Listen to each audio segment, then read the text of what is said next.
Hello everyone, thanks for checking out this quick video about my new certification, a PSA, that is a Pricing Strategy Advisor, certification given to me by the National Association of Realtors for a recent course that I took, which really helped us learn the strategies that will help you not only list your property for sale at the right price, but how to also make sure that you obtain the appraisal that you need when you're under contract and that time comes up for the appraisal to be done.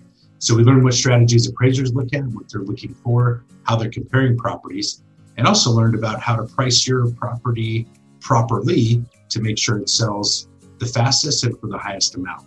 So quickly, I want to go over what we call the 7 deadly seller sins. These are things that can hurt you when you're ready to list your list your house for sale.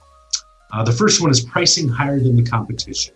So in Arizona, we almost never have had a buyer's market. Compared to other counties and states across the country, what we really look at is absorption rate, and that's how many months of inventory are there on the market. So that means how many properties, how many months would it take to sell every property that's listed right now.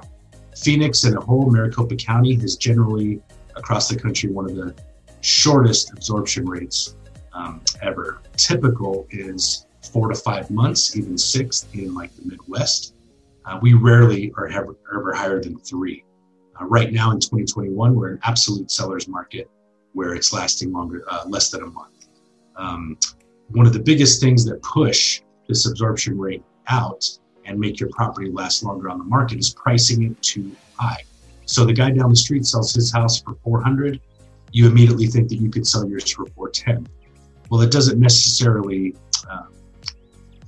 work, okay? So we really got to compare apples to apples, look at amenities, upgrades, lot size, all of that stuff to compare your value when you go on the market. You can't just say, well, that guy has the same model. He sold for this, so I'm going to sell higher because it's a hot market. It doesn't always work that way. So be careful about pricing too high. 7 deadly sin number 2, refusing reasonable offers early on. One of the worst things you can do is say, nope, I'm going to hold out for something better. If you list at a certain price and you get that price and it looks like a good, clear, clean and fair offer, you talk to the lender, everything looks good on the buyers. I don't know why people would pass on you. Take the money and run, I always say. But what you can do is if you're trying to get a bidding war going, you can lose solid buyers by hoping for something better. It's that bird in the hand type saying. So be careful about refusing reasonable offers. Number 3, not putting the property in the best possible condition. Guys, common sense. When I sold my last personal home, I spent the $8,000 to do carpet and paint, some minor handyman stuff, just to make it fresh and clean so that there wasn't a bunch of stuff that they wanted to ask for up front. You know, when they do the inspection report, it's going to be 100 pages long. It's going to find every crease and crack and damaged item. That stuff's going to come up in the inspection report. Get everything else in line. Get your property priced to sell. Spending that money to get it in good condition will definitely help you get that higher price. Number 4, showing the property difficult. There's nothing worse than having a listing that people can't get into and view. It's hard enough on the sales that we do a lot, which are tenant occupied. So I'm really good at working with the tenants, making sure that they have skin in the game and some control about how to get showings done. But if you're not making your property accessible to view and have people walk around conveniently and with ease, it's just not going to sell. You're not going to get offers. Number 5, forgetting that your emotional attachment does not add value in the eyes of buyers. I tell people this all the time, especially on the rental side. When I hire a new landlord and they give me their property, I tell them, remember, nobody cares that you raised your kids in here. Nobody cares that you love the school. They care about what they care about, right? What's going to be important for them. So generally my advice is just make sure your property's clean, operating well, everything works, and shoot for the highest price based on that. They're not going to love your paint. They're not going to love your furniture. They may not love your fixtures. So neutral is always best. High end is great.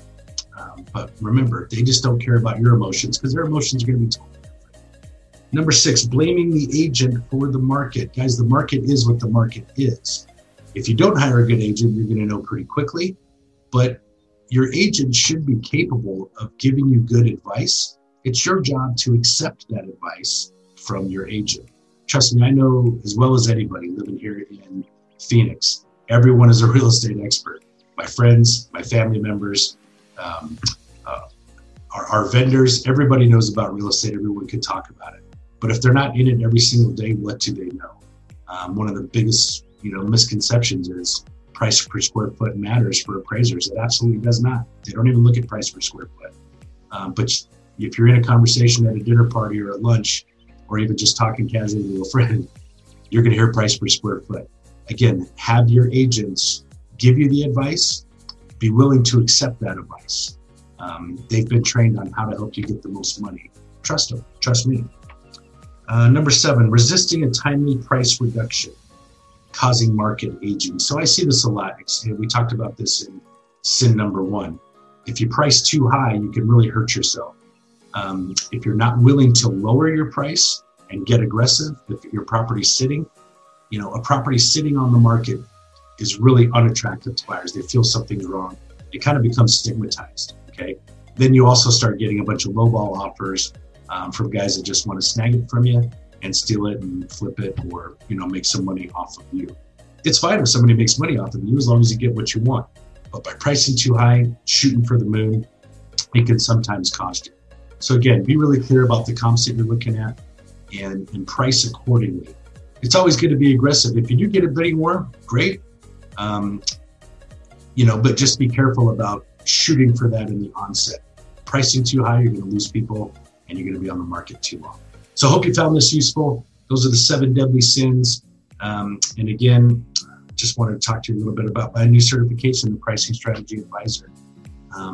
If you're in the market or need help with any of real estate needs, especially on the property management side, please check us out. And again, I can help you with buying or selling. Thanks for checking us out at HomeQwik. Talk to you soon.